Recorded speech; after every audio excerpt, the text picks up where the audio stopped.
Yesterday we celebrated the feast of our founder, St. Dominic, and he was a passionate preacher of the truth. So one of our mottos is Veritas, truth.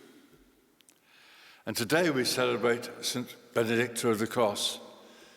She was a Carmelite rather than a Dominican, but her whole life exemplifies the same passion for the truth. So she's a marvelous patron for Europe today. Because in our world of fake news, soundbite politics, mad conspiracy theories, we need to fall in love with truth again if Europe isn't to disintegrate.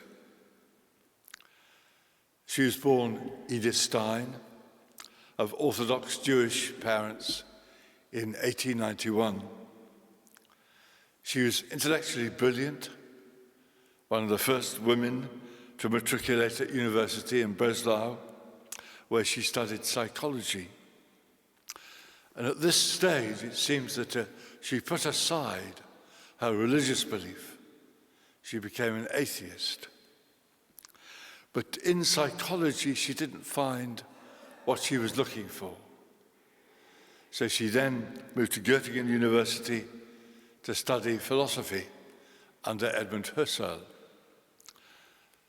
But God wouldn't let her go.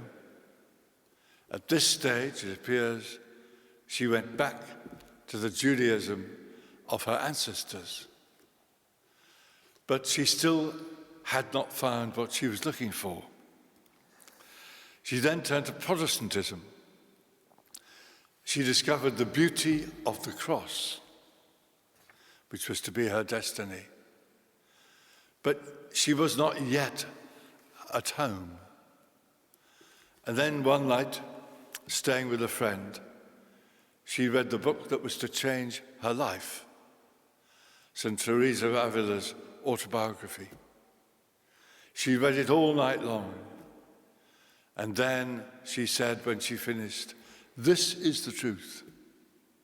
This is the truth." So all her life had prepared her for this moment of recognition.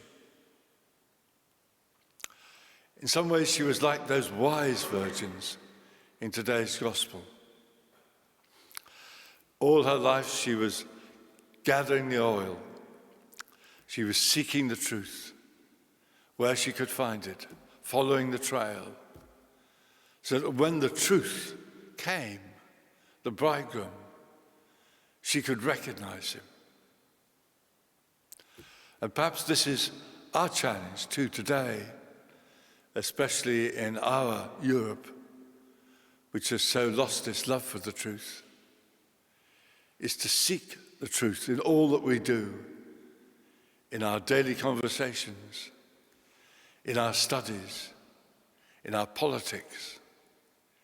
And then, when the truth comes, the bridegroom, we shall be prepared to recognize him. And becoming a Carmelite was perhaps a way of holding together her ancestral identity, her Jewish identity, and her newly found Catholicism.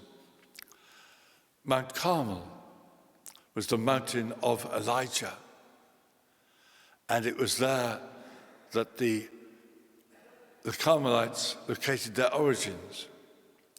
In fact, in their more imaginative moments, they claimed that Elijah had founded the Carmelites.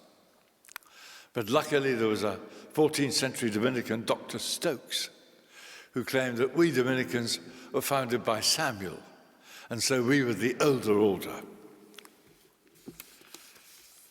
Mount Carmel has always been attractive to Jewish converts to the faith. St. Teresa of Avila was probably herself came from a Jewish family. So when St. Teresa Benedicta of the Cross entered the Carmelite order, perhaps she would found a place where she could reconcile her ancestral identity and the new identity she'd found. And when the Gestapo came for her and her sister Rose, also Carmelite, she said, "Come, we are going for our people." And so they were sent to Auschwitz, where they were gassed on the 9th of August, 1942, 80 years ago today. And so perhaps this also gives us a word for our Europe, where the question of identity has become so central. Identity politics, gender politics, where identity is seen so often as something to be fought for, conflictual, argumentative, often involving disowning our ancestors and what they stood for. Perhaps, and Teresa invites us to a sense of identity which is many-layered, where the past is not disowned, but the future is open. An identity which is given, but to be discovered. The leaf doesn't disown the root.